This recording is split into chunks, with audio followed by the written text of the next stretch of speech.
네, 오늘은 성탄 메시지입니다. 가족사랑 복음의 시작, 가족사랑 복음의 시작이라는 제목으로 하나님 말씀 증거하도록 하겠습니다. 오늘은 온 인류를 구원하기 위해서 예수님께서 이 땅에 오신 성탄절입니다.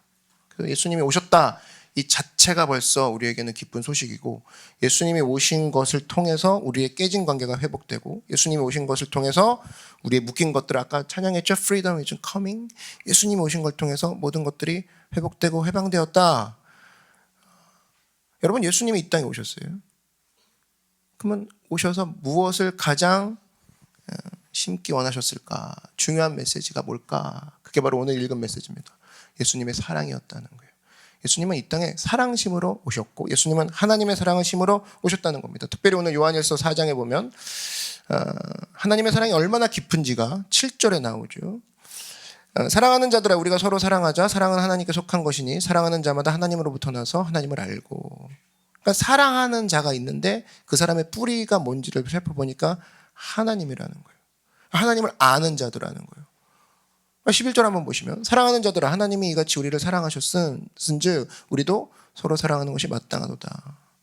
뭐냐면, 예수 믿니? 그러면 사랑 드러내. 그게 마땅해, 그 얘기입니다.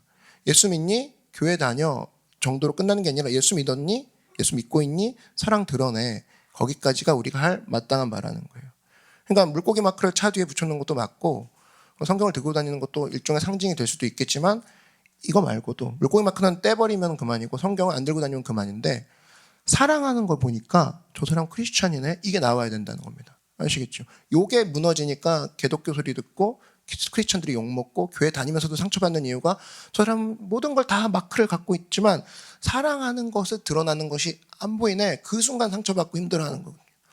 그렇게 드러나는 것이 마땅하다는 겁니다. 오늘 성탄절날 우리가 체크해볼 체크리스트라는 거예요. 내가 뭘 드러내고 있는가 라고 했을 때 12절 한번 보십시오. 다 같이 한번 읽어볼까요? 12절은 시작. 어느 때는 하나님을 본 사람이 없으되 만일 우리가 서로 사랑하면 하나님이 우리 안에 거하시고 우리 안에 온전히 이루어지느니라. 보세요. 하나님을 본 사람 없대요. 그럼 세상 사람들은 하나님 본 사람 없다 이거 아니에요? 우리는 하나님을 찬양 중에 볼 수도 있지만 일단 세상 사람들은 더 멀단 말이야. 그러면 그 사람들은 뭘 보고 알 수 있냐? 우리가 사랑하는 모습을 통해서 하나님이 계시네, 이걸 알 수 있다라는 거예요. 전도의 방법이 나오는 것이고, 기독교에 대해서 뭐 첫인상 그러는데 거기에 대해서 우리가 바꿀 수 있는 것이 다른 게 아닙니다. 우리가 사랑하는 모습 보였을 때 이 사람들이 하나님 계시는구나, 그렇게 알 수 있다라는 거예요. 다른 어떤 것이 아닌. 그러니까 예수님도 뭘 강조하셨냐? 요한복음 13장 35절 보니까 너희가 서로 사랑하면, 우리겠죠? 이로써 모든 사람이 너희가 내 제자인 줄 알리라. 예수님의 훈련의 특징이 나옵니다. 그러니까 뭐 제자 훈련이 다른 게 아니라 둘이 사랑해라, 셋이 사랑해라, 넷이 사랑해라. 그러면 사람들이 하나님이 계신 걸 너를 통해 알게 될 거야. 그거 빼고 다 하려니까 문제가 되는 거고, 그거 안 하고 좀 해보려고 하니까, 사랑은 일단 희생해야 되고 부담되고 시간 들여야 되고 돈 들여야 되고 내가 감정 소모해야 된다는 느낌을 넘어갔기 때문에 사랑 빼고 나 혼자 성장해 보려고 하니까 훈련하지만 어떤 것도 세상 사람들이 그걸 통해서 하나님 보고 있다 얘기 듣지 못하는 이유가 바로 그거라는 거예요. 정확히 얘기 나오죠.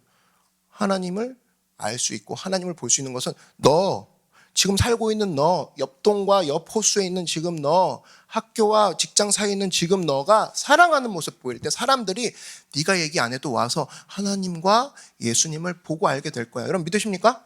전도의 방법이고 이것은 지금 변하지 않는다는 거예요. 근데 그걸 하기 위해서 성탄의 최고 선물이 바로 뭐냐? 우리에게 잃어버렸던, 우리 가운데 잃어버렸던 그 사람들이 주 안에서 회복되는, 관계 가운데 회복되는 것들, 이것들이야말로 사실은 최고의 성탄 선물이라는 거예요. 그러니까 이 사람들을 어떻게 할 것이냐라고 했을 때 오늘 성경 얘기하는 것이 사랑하라. 근데 이 사랑 회복, 이 관계 회복에 대한 총론이라고 했을 때 총론들은 참 많더라고요. 제가 최근 들어서 이 생각을 한번 해봤습니다. 설교를 참, 우리가 지금 9주년 때부터는 시스템을 바뀌어가지고 이제 주일날과 평일날 소그룹에 우리가 집중을 하는 걸로 이제 바뀌었던데, 그전에는 새벽 예배와 수요 예배와 금요 예배를 다 했단 말이죠. 주일 예배까지. 그래서 제가 이 하드에 있는 설교를 보니까 벌써 3,000개가 넘었더라고요. 3,350개를 설교를 했는데 내용을 쭉 보니까 굉장히 많은 부분들이 총론입니다. 총론. 왜냐하면 설교 한 번 하는 것으로 이제 모든 거를 집어넣어야겠다는 생각에 굉장히 많은 걸 담으려고 했던 것 같아요. 근데 생각해 보니까 성탄절은 매년 돌아오죠. 작년에도 성탄절이 있었고 재작년도 성탄절이 있었고 앞으로도 특별한 일 아니면 성탄절은 계속 있을 겁니다. 그죠? 계속 총론만 다루다 보니까 예수님의 탄생, 예수님의 탄생, 목자의 찬송 다 외우겠더라고요. 그러니까 이런 것들이 총론으로 보니까 그렇게 되고, 그래서 제가 생각할 때는 이제는 매 성탄절마다 총론이 아니라 강론으로 좀 들어가야겠다. 실천으로 들어가고 또 세세한 부분으로 들어가야겠다. 좀 그런 생각을 좀 했습니다. 그래서 성탄의 사랑, 오늘 사랑을 회복하자, 이건 총론인데 그 강론으로 그 밑으로 들어가는 하위 폴더로 들어가서는 그러면 그거 어떻게 할 것이냐, 특별히 잃어버렸던 우리 가족 간의 사랑을 회복하자, 이 구체적으로 더 들어가는 내용을 오늘 살펴보려고 해요. 시편 127편을 보면 우리 많은 사람들이 1절을 참 좋아하죠. 127편 1절을 보면은 야훼께서 집을 세우지 아니하시면 세우는 자의 수고가 헛되며 야훼께서 성을 지키지 아니하시면 파수꾼에 깨어 있으면 헛되도다. 많이 외우지 않습니까? 그죠? 근데 여기 핵심이 뭐예요? 시편 127편이 말하고자 하는 핵심은 가정의 회복이라는 거예요. 가정의 회복. 1973년도죠. 그쯤 됐을 거예요. 하워드 핸드릭스라는 사람이 책을 하나 썼습니다. 어떤 책을 썼냐면 Heaven Helped Home이라는 책을 썼어요. 그러니까 천국은 집을 돕는다. 다른 말로 천국은 가정을 돕는다, 그 얘기입니다. 하늘은 가정을 돕는다. 하나님은 가정을 도우신다, 그 얘기예요. 제가 볼 때 가정사역에 관한 책은 이 책이 거의 원조라고 생각합니다. 이제까지 기독교가 가정에 대해서 그렇게 다루지 않았을 때 이 책을 시작으로 사람들이 가정의 사역에 눈을 뜨기 시작하고 가정이 굉장히 중요하구나를 깨닫기 시작했어요. Heaven Helped Home. 그래서 당시 그 가정이 막 깨지고 이혼율이 높아져가고 미국이 그랬을 때 우리 상황하고 비슷했을 때 그때 이 하워드 핸드릭스가 이 쓴 책으로 시작으로 가족에 대해서 회복이 필요하다. 이 해체되는 가족에 대해서 우리가 어떻게 움직일 것인가에 대한 불이 붙었던 책이 바로 이겁니다. 그런데 이 책 주제가 바로 시편 127편이에요. 그 내용이 뭐냐? 하나님께서 가정을 든든히 세우는 걸 통해서 사실은 이 땅과 연결돼 있어. 둘이 결혼하는 게 끝이 아니고 셋이 가정 삼는 게 끝이 아니라 그 가정을 든든히 세운 거, 하나님이 이 땅에, 하나님 나라가 이곳에 임하는 것과 직결돼 이것을 보여준, 조명해준 책이 바로 이 책이에요. 시편 127편도 그것에 의해서 써졌어. 이 사람이 얘기를 하는 거죠. 전적으로 사실은 이건 우리에게 주시는 말씀이라고 생각합니다. 오늘도 이 성탄 메시지로서 이 시편 127편 이것을 여러분의 기둥 삼아서 잃어버렸던 가정의 가치를 회복하고 그 사랑 가운데 서는 여러분 되길 주의 이름으로 축원합니다. 한번 보시면 시편 127편을 보시면 1절에 야훼께서 집을 세우지 아니하시면 이렇게 되어 있어요. 자, 야훼는 어떤 분이라는 거예요? 집 세우시는 분이라는 거죠. 가정 세우는 분이라는 겁니다. 그러니까 하나님이 여러분의 가정을 세우는 축복, 이것이 여러분 가운데 있기를 소원합니다. 이것들을 붙잡아야 되는 거예요. 그렇기 때문에 하나님이 세우신 가정이에요. 그럼 가정 안의 구성원인 가족이죠. 그럼 그 가족을 사랑하는 것은 가치 있는 일 중에 최고의 가치라는 거예요. 와, 내가 이 가족을 사랑하는 거구나. 헬렌 켈러 아시죠? 많은 장애를 갖고 있고 아주 그 시련이 많았던 인물인데 이분이 이런 얘기를 했습니다. 사람들은 행복이 뭔지를 모른다는 거예요. 행복은 자기 만족에서 얻어지는 것이 아니라 가치 있는 일을 할 때 얻어지는 것이라는 것을, 사람들은 그걸 모른다는 거예요. 그러니까 계속 뭘 사기만 하고 뭘 성취하려고만 하고, 근데 그게 가치 있는 일일 때만 행복을 느끼는 걸 사람들은 모르고 마구잡이로 하고 있다라는 거예요. 그래서 참 일리가 있는 말이라고 생각해요. 오늘 성탄절이죠. 우리 12시간 전에 여기 있었습니다. 맞아요? 24시간 전에? 12시간, 24시간이? 계산이 안 될 정도로 머리가 멍해요. 어저께 교회 화장실이 얼어가지고 어저께 전도사님이랑 사모님이랑 계속 헤어드라이기 들고 교회 화장실에서 계속 들고 있어요. 참 이게 여름에는 물이 새서 고생이고 겨울에는 물이 얼어서 고생인데, 참 이러면서 야, 이게 내일 성탄절 예배가 또 있는데 오늘 또 모이는 이유가 뭘까? 오늘 또 모이는 이유가 뭘까요? 광고에서요? 아니라는 거예요. 하나님께 영광 드리는 예배, 이게 최고의 가치 있는 일이기 때문에. 여러분 믿으십니까? 가치 있는 일이기 때문에 피곤하고 힘들어도 졸려도 시간이 없어도 모였을 때 그 가치 있는 일을 통해서 우리가 행복함을 느끼고 보람을 느낀다는 거예요. 그래서 여러분 간단합니다. 내년도에 내가 만족감을 느끼려면 가치 있는 일을 하면 돼요. 바쁘게 사는, 이상하게 자꾸 퀀터티로 넘어가고 양으로 늘리려고 하는데 퀄러티를 봐야죠. 내가 지금 하고 있는 일이 가치 있는 일인가? 10가지 가치 없는 일을 하면 나도 지치는데 한 가지 가치 있는 일을 했을 때 내가 행복감을 느낀다는 거예요. 그래서 여러분 한번 보십시오. 가치 없는 일들, 뭐 어저께 크리스마스 이브였으니까 뭐 시내에서 술 진탕 마시고 막 놀고 있었던 사람도 있겠죠. 근데 술을 깼더니 막 새벽 5시야. 근데 뭐 왔다 갔다 하다 지갑도 없어졌어. 그죠? 들어갔더니 엄마가 또 뭐라고 막 해. 엄마한테 막 뭐라고 또 같이 싸워. 그럼 자기도 기분 안 좋죠. 이런 상황에서 어떤 가치 있는 일을 했냐는 거예요. 그렇게 친구들과 어울리고 뭘 했지만 가치 있는 일을 하지 못했을 때 절대로 만족감과 행복감을 느낄 수 없더라는 거예요. 그래서 가치 있는 일을 내가 해야 되는데 그 가치 있는 일, 그것이 바로 오늘 본문에 의하면은 가족사랑이라는 거예요. 가족사랑.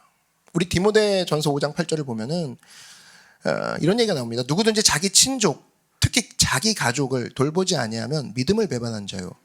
여러분 놀랍지 않습니까? 가족 돌보는 거랑 죄 믿음 죄가 지키면 되지 않아요. 이 원리 아니에요? 사실 우리 머릿속에? 제가 성경 많이 읽으면 되고 제가 기도 열심히 하면 되고 제가 그냥 교회 열심히 봉사하면 되잖아요. 성경에 한 문장 안에 뭐가 들어있냐면 누구든지 자기 친족, 특히 자기 가족, 친족이란 말이 어려울까 봐 한 번 더 풀어줍니다. 성경이 번역할 때는 그 부분이 강조하는 거예요. 누구든지 자기 친족, 특히 자기 가족을 돌보지 아니하면 믿음을 배반한 자요. 주님 너무하신 거 아닙니까? 믿음이라뇨. 이렇게 써 있어요. 뭐라고 다니면 그 다음 게 더 놀랄 거예요. 불신자보다 더 악한 자니라. 교회에 나온 것만으로도 충분하지 않나요?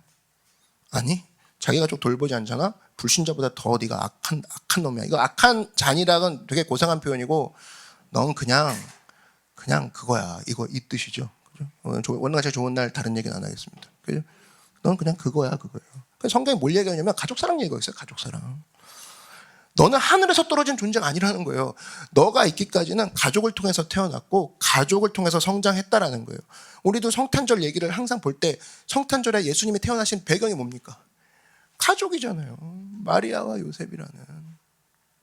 가족이 그렇게 가치 있는 일이고 가족을 돌보는 거 최고의 가치라는 거예요.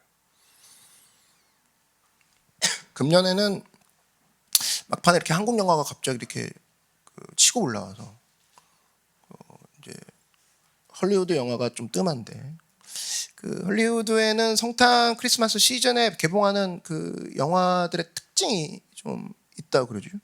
한 12월 초쯤에 항상 개봉하는 게 뭐냐면 거의 100%인데 가족에 관한 이야기, 사랑에 관한 이야기, 이런 영화가 항상 좀 이렇게 거의 뭐 불문율 같이 나온다고 해요. 안 그러면 거의 성공하지 못한다는 얘기가 있을 정도로 그런 얘기가 나왔을 때 사람들이 봐주고 또 그런 얘기가 있을 때 사람들이 그것을 기억해 준다는 겁니다. 우리도 뭐 기억하는 헐리우드 영화 중에 대표적인 시리즈물이 뭐죠? 크리스마스 때 딱 떠오르는 거 뭐가 있어요? 다이하드? 다이하드 보긴 해요. 많이 보는데 나홀로 집에 있죠? 꼬마 한 명 나와갖고 난장판 치는 거, 그죠? 그거 사실은 그 배경 그게 뭐예요? 그게 뭡니까? 케빈이 그런 이유가 뭐예요? 가족 없으면 아무것도 안 돼. 그 얘기 아닙니까? 그거 영화 한 줄로 요약하면 가족 없으면 아무것도 안 돼. 이걸 헐리우드에서 돈 버는 양반도 알다는 거예요. 야, 가족 없으면 안 되는 걸 자기도 알기 때문에 진짜 시급한 거 뭐냐? 너희들의 만족감을 줄게. 그것은 가족 사랑이야. 돈 버는 헐리우드 제작사들도 그걸 안다는 거예요.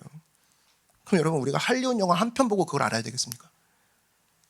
할리우드 영화 그때 그걸 보고 나서야 위로받아야 되겠어요? 그 전에 우린 뭐가 있습니까? 진정한 가족의 은혜와 평화를 주신 것은 예수님이시다. 여러분 믿으십니까? 성경을 보고 우리는 벌써 알 수 있죠. 가장 호소력 있는 게 뭡니까? 케빈이 가장 호소력 있는 게 나홀로 집에가 아니라고. 가장 호소력 있는 것은 디모데 전서의 말씀, 예수님이 가족 가운데 태어나셨구나, 예수님은 가족을 돌보셨구나, 우리에게 그것을 명령하시는구나, 이만한 호소력이 어디 있습니까? 제가 목사다 보니까 많은 사람들의 죽음을 좀 맛볼 때가 있습니다. 보면 이제 얘기를 하죠. 좀 얘기를 나눌 때 후회라는 주제로 들어가 보면 죽음을 앞에 두고 후회하는 분들이 의외로 굉장히 많더라고요. 많아요. 근데 제가 보니까 죽어가면서까지 내가 그 학위를 받았어야 되는데 이런 분 없더라고. 죽으면서까지 내가 특별히 그 옷을 입었어야 되는데 이런 분 없더라고.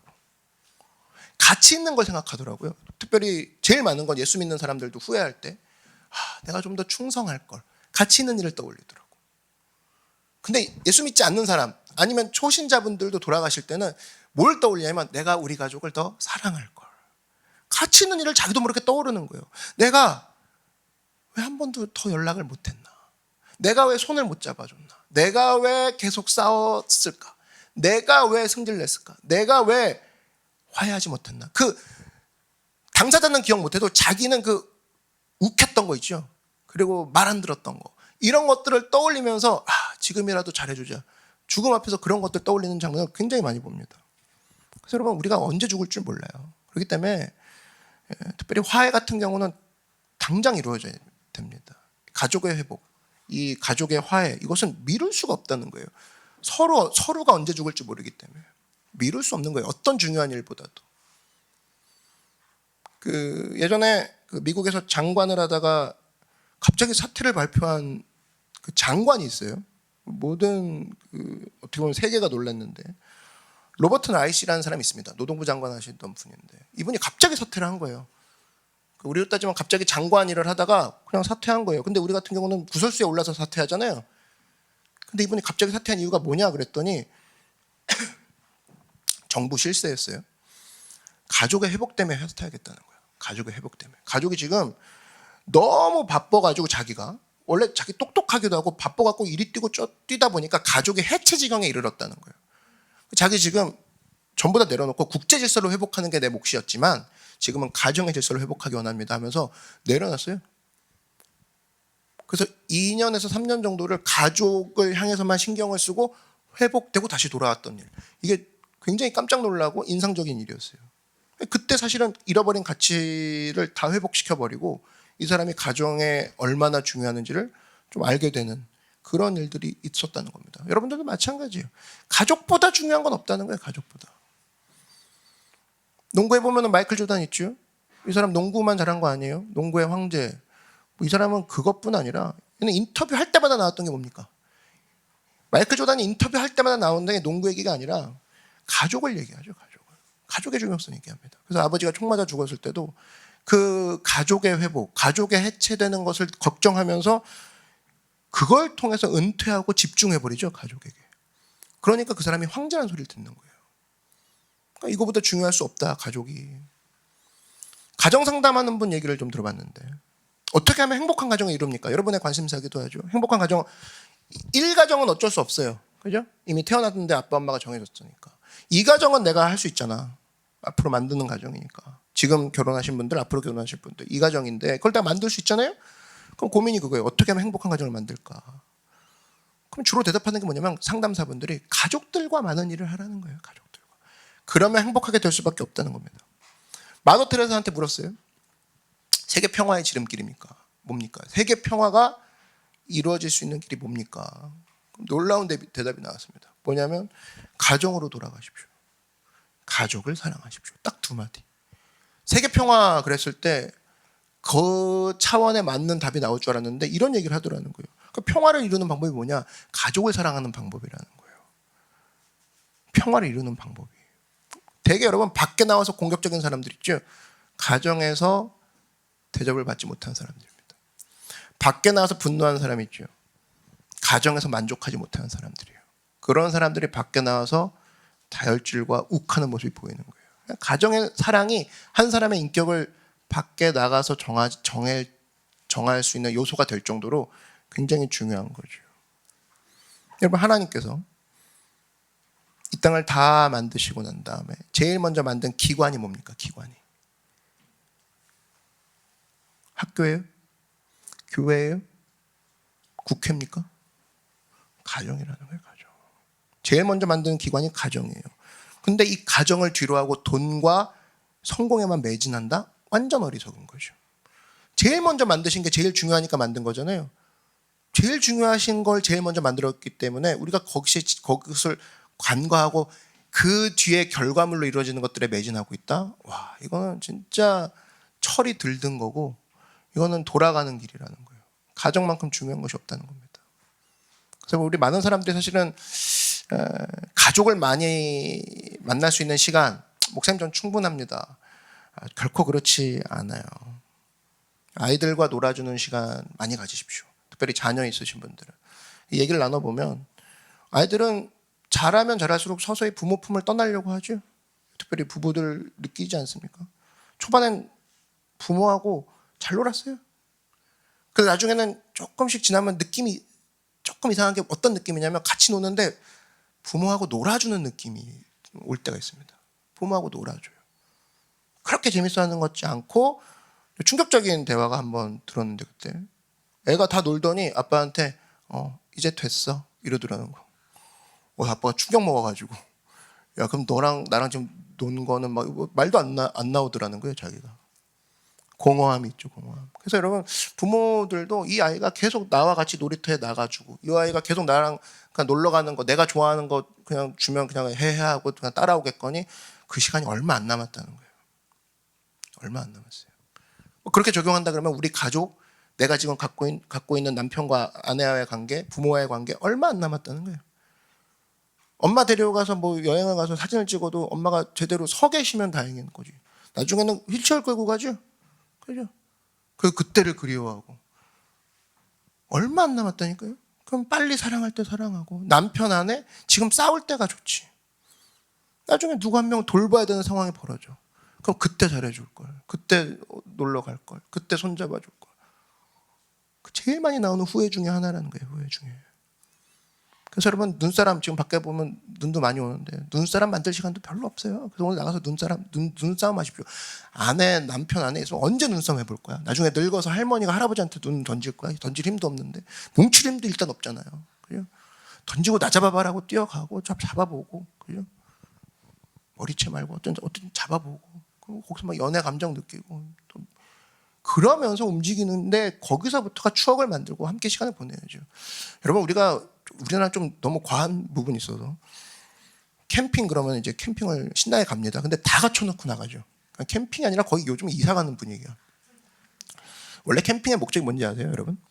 캠핑은 좀 어려운 환경 속으로 들어가는 거예요. 근데 왜 굳이 어려운 환경으로 가냐? 막 폭우가 쏟아지고 천막을 막 텐트를 치고 그 과정에서 힘들고 그럼에도 불구하고 왜 캠핑을 떠나냐? 가족이 내지는 같이 떠난 구성원이 그 어려운 시간을 일부러 만들어서 그 안에 들어가서 함께 견디고 함께 그 시간을 극복함으로 하나 되는 결속력을 키우기 위한 군대에서 나온 캠프 문화였다고. 근데 그걸 지금은 가면 뭐 다 갖춰놓고 가죠. 가서 싸우고 와서 싸우고. 그럼 의미가 없는 거죠. 그래서 어려운 시간을 통과하는 걸 통해서 결속력이 좋아지고 특별히 그런 통계도 있었어요. 가족이라고 했을 때 전부 다 서울에 사는 가족 말고 부모님이 지방에 계세요. 그래서 명절 때마다 차 타고 내려가야 돼. 근데 그 차 타고 내려오는 과정에서 이 가족들이 더 결속력이 높다라는 거예요. 내려가면서 오랜만에 아빠랑도 얘기하고 또 엄마랑도 얘기하고 내려가면서 또 짜증도 내지만 이 얘기 저 얘기하면서 광주에 내려가, 그죠? 부산에 내려가 왔다 갔다 하면서 거기서부터 결속력이 사실은 훨씬 높다라는 겁니다. 근데 여러분 최고의 가치 있는 일이자 최고의 가족들의 결속력을 다질 수 있는 그 일이 바로 뭐냐라고 했을 때 함께 예배를 드리는 거라는 거예요. 믿으십니까? 그죠? 가정을 만드신 원조 앞에서, 그죠? 하나님이시죠. 가정을 디자인하신 분 앞에 나와서 결혼을 했다 그러면 결혼식 때 둘이 하나 될지어다라고 선포하신 그분 앞에 나와서 2명이었는데 이제 3명이 됐어요. 식탁이 늘어났어요. 시편 127편이 현실로 다가오고 있어요. 그럼 그 사람들이 그분 앞에 모여서 예배를 드리고 있다? 야, 그러면 그분 자체가 너무 기뻐하지 않을까? 최고의 가치 있는 일이라는 거죠. 그래서 성탄절날 그리고 또 내년을 계획할 때 온 가족이 하나님 앞에 예배 드리는 거, 이것만한 영광스러운 일이 어디 있을까? 이것만한 가치 있는 일이 어디 있을까? 여러분 그러한 축복을 누리는 여러분들에게 주의를 축원합니다. 그래서 하나님 앞에 가족만한 가치가 없어요. 하나님 앞에 가정만한 가치가 없다고. 그래서 언제나 이런 마음을 드리고 여러분 내 삶 가운데 제일 먼저 중요한 플랜은 가족을 사랑하고 가족을 돌보는 계획을 잡되 가장 가치 있는 일을 통해서 그들을 사랑하고 하나님 앞에 함께 예배드리는 일을 통해 주님 회복시켜 주시옵소서. 이 마음으로 선한 여러분들에게 주의 이름으로 축원합니다.